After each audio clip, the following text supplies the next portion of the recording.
All right, welcome back everybody to the Simple Markets channel. My name is JB, and I'm actually recording this piece after the video that you guys are going to watch soon. But I wanted to put it in the front of the video here to number one, prove the point of investing and its importance in diversification, but also show you the value in a community overall that is going to give you this type of feedback, knowledge, and content. Here is a message from me on April 7th of 2025. A student of mine asked me what I think is going to happen in the next 6 to 12 months. I talked a little bit about my point of view and how this is the absolute best time to start investing when the markets are low. And that just so happened to be April 7th, the perfect low of the majority of the funds that I talk about investing into. So hypothetically speaking, for those that take my advice and invest in these general funds, like you're going to learn about later in the video, you could have seen returns in just 3 months of time of 40%, 53%, 43, and 34%, which is absolutely enormous gain in 3 months.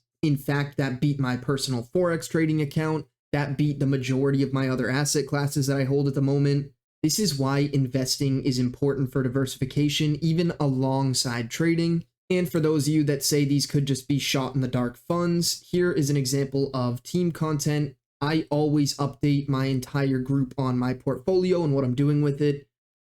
And here's just an image, and you can see my 4 largest positions are those exact 4 that I mentioned: VOO, VUG, QQQ, and VGT. I actually don't have URA in this specific portfolio. I have that moved to a different one, so that's not really included here. I do have these 2 as well, but the 4 largest positions in this specific ETF portfolio I have are the ones that I mentioned in this little snippet here and how much gains could have been returned from it. I really just want to show this, guys, so you can get an understanding of the value the community provides as a whole, not only in your Forex trading, but just having a like-minded group of people building their wealth alongside you and sharing their knowledge and information is absolutely huge. There is so many of my students who invested in the markets around this time. I push it all the time on students to invest and scale their money. And this is a great example of having that influence and having that enforcement from a coach or even just peers in your community is such an important thing, and if not invaluable in your wealth building. Thank you guys for watching this little snippet here talking about the community. And without further ado, let's get right into the video.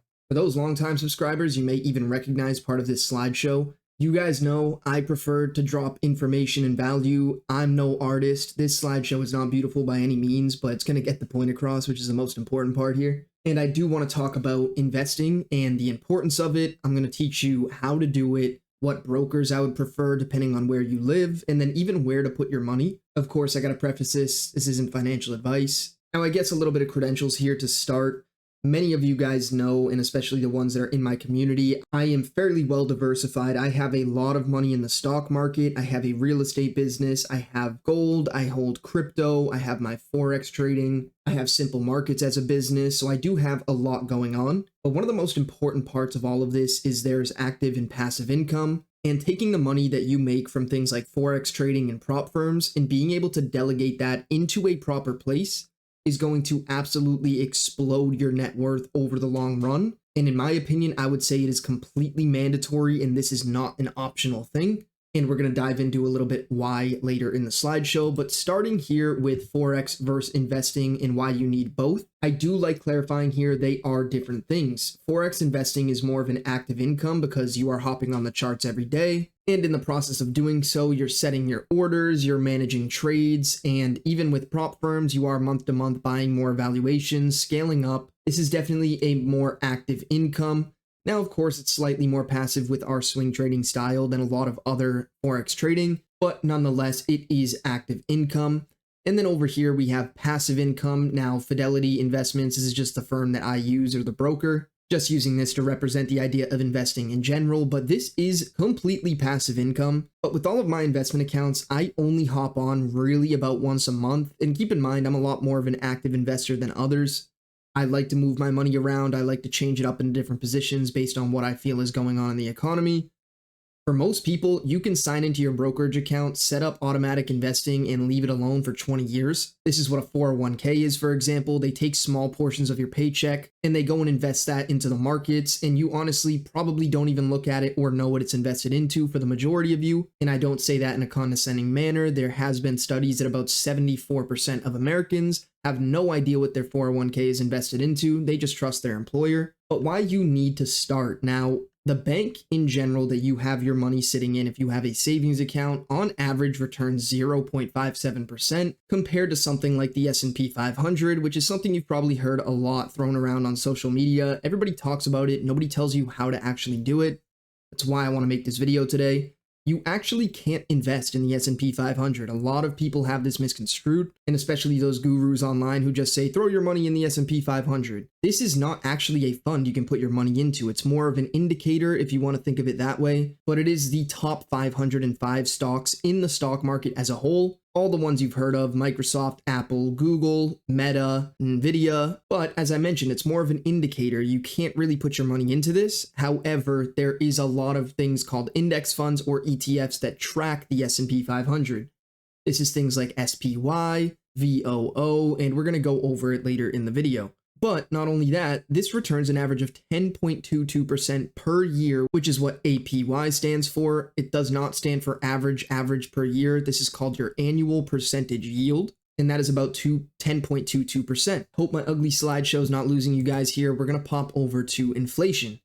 So one of the keys here to understand is your money sitting in that bank with a 0.57% return, or whatever we said in the previous slide, is actually not the case. There is something that we all know of, but we don't necessarily know the term for it maybe. It's called inflation, and every single year, your money actually loses value. It's a tough concept for some people to understand, but if I stuffed $1,000 under my mattress and then waited 10 years, that $1,000 doesn't magically rip up and turn into different bills and denominations, but it does have less purchasing power. Now, everybody here has heard their grandfather tell them a story that they used to buy houses for $7,000, or how they'd get a whole steak dinner for the price of a nickel at their old diner. This is what I mean by purchasing power, is that nickel no longer holds the same value anymore, and honestly, to most of us listening at this point in 2025, they're nearly worthless, and it's because it has been able to buy less and less as time goes on due to inflation, which stems mainly from government printing of capital. They typically target 3% inflation per year, and this does prove a healthy economy. If we did not have inflation, it means that more capital is not circulating in the economy, which means that businesses and spending would be completely stagnant, which is not a healthy growth rate for an economy. And as of July 2025, at the time of this recording, inflation is 2.7%. Meaning that your money sitting in the bank is losing 2.7% every single year. And to prove that here, we have an investment calculator. Now, let's just say you have $20,000 in your savings account right now, and after 10 years of a rate of negative 2.7%, compounding continuously because it is sitting in that account. Additional contribution, we'll still call it, you know what, let's call it 0 for example purposes here, and calculate. So your $20,000 after 10 years is worth about $15,000, meaning for doing absolutely nothing, you actually lost $5,000 by keeping it in the bank account. This is what you do not want to do, guys. For those of you trading with prop firms and Forex trading like we teach, please understand that if you have your money sitting in a bank account or a savings account, you're losing that money. This is why I push investing so heavily. You should be taking your payouts from prop firms, putting a little bit away into your personal trading account, and then taking the rest or majority and putting it into long-term investments. If you have safe asset classes like ones we are going to go over later in the video, like the stock market or real estate or gold and silver, long-term, all of these assets show consistent growth. Now, of course, people say 3 to 6 months of expenses in your savings account, which I think is perfectly valid. Obviously, you don't want to put every dime you have in the stock market, because then your bills will start automatically deducting from a empty savings account. Don't do that. But most importantly, I want to show a better example here. Now, 20,000, I understand some of you watching are from different countries, and that's a lot of money. So we are going to actually just do this example with $2,000. If you wanted to start overall with $2,000 and then let your money grow for, say, 25 years, with the average return rate of 10.22, as we talked about from the S&P 500, compounding continuously once again. And honestly, let's just do $200 per month added into this account at the end of each month. Now, for those of you watching or those of my students, you understand that, a lot of you are making thousands per month with these prop firms. Take a small portion of that, throw it into here. 200 is a bit conservative in my opinion. But then take another sum and maybe throw it into crypto or into your personal trading account, all of these different asset classes that grow over time. And if we do calculate, by the end of the 25 years, you should have an expected amount of about 300,000. This is drastically different than those of you who saw the previous calculation with inflation and no growth on your capital. And the red here actually represents interest, which is the money that you did no work for. The green here is your contributions overall. You could see it's pretty linear, of course, because you're just adding the same 200 per month. If you begin scaling with prop firms and Forex trading, you can continue to add more and more and further exponentiate the interest on this graph here and make more capital. So we're going to briefly hop back over to the slideshow here, and I'm going to talk a little bit about choosing a brokerage. Now, depending on where you live, there's different options, of course. I personally use Fidelity. I am in the United States. I think Vanguard's a great option as well. I know a lot of people in our community from Europe. They use Trading 212 and find it to be a great platform for long-term investing. I personally don't have much experience with these ones over here. I don't know too many people that use them, but I do know they are the largest brokers in these countries or continents. Now I want to talk a little bit about where you can actually invest your capital. So I'm going to make it very simple here. And we talked about the S&P 500 and how you have to invest in what's called an index fund or an ETF. Now VOO is an ETF, which is an exchange traded fund. And all this does is track those top 505 companies in the stock market like we talked about. And it's very prevalent in the long-term growth that we see here. And it has one of the lowest expense ratios out of any ETF that tracks the S&P 500, which is why I highly recommend this one. If you start your brokerage account, you can start by putting a small amount, even $20 into this fund, and just watch how it grows, see how it changes, look at the percent that you gain over time. I would highly recommend continuing to add more with time and don't let it sit too long. But if it helps you get comfortable by putting a small amount in first, feel free. You will not get filthy rich in 1 year from doing this. That is not the goal. I know so many people in the Forex space have this idea that they want to be filthy rich by 19 years old and drive the Lamborghini. But I promise if you are not investing your capital, you are missing out on hundreds of thousands of dollars, if not millions, in future gains. I myself have been investing since I was 18 years old, and when I tell you it has nearly quadrupled my net worth to allow me the ability to expand into things like real estate or my other businesses or even other asset classes, without investing my capital, I would be significantly behind compared to where I am now. And we are just talking about a short period of time here, let alone 20 to 30 year outlook. There are some other funds here. This is the Technology Index Fund, VGT. I invest in this as well, and you can see it has a lot more growth, typically because the tech sector is just known to outpace the rest of the stock market. We have the Total Stock Market Index. Now this one, a little bit less growth, but that is because it is the entire stock market and well diversified.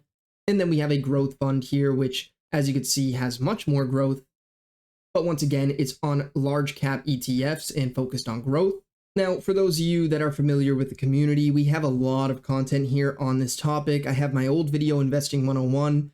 I have a net worth tracker where you can actually kind of track your assets and your liabilities here. If we click on it, I wrote an entire 50-page document on personal finance. This ranges from things like calculating your net worth, like we just talked about, compounding, rule of 72, inflation, everything from loans, career, housing options, and home ownership. Next one here, we talk a lot about taxes, W-4s, tax rates, planning for retirement. Personal investing is a huge section. You guys know I love this content. And this is over 50 pages talking about LLC tax savings, business law, investing goals and portfolios, bond securities, indexes. I'm not one to sit here and toot my own horn, but I'll be honest, people sell content like this for thousands of dollars on the internet.